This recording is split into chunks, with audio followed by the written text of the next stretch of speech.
Абу-Бакр Хаджи родился и вырос в селении Бердикель, в семье святых Авлияев. Его отец шейх Шамиль был из известного тейпа Устрадхой. Его мать Тахла была из рода Мужхой.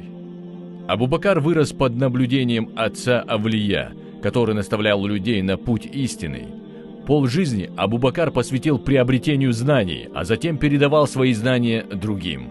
Один из учителей Абу-Бакра, его отец шейх Шамиль, был праведным, благочестивым, высоконравственным человеком. Он обучал сына канонам ислама. Таким же образом Шамиль воспитал и своего второго сына Мухаммада.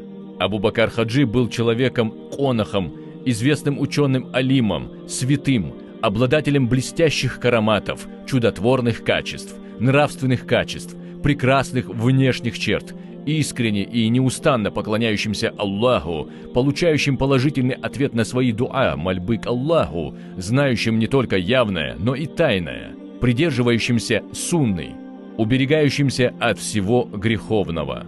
До того, как он предстал перед ангелом смерти, он посетил место захоронения посланника Аллаха, да благословит его Аллах и приветствует, и имел с ним беседу, а после этого Абу-Бакр Хаджи скончался.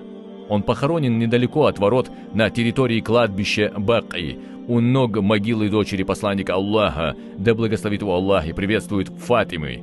Сбоку от могилы дяди посланника Аллаха, да благословит его Аллах и приветствует, Аббаса, и у головы могилы имама Шамиля, как указал на это его брат Авлия Мухаммад.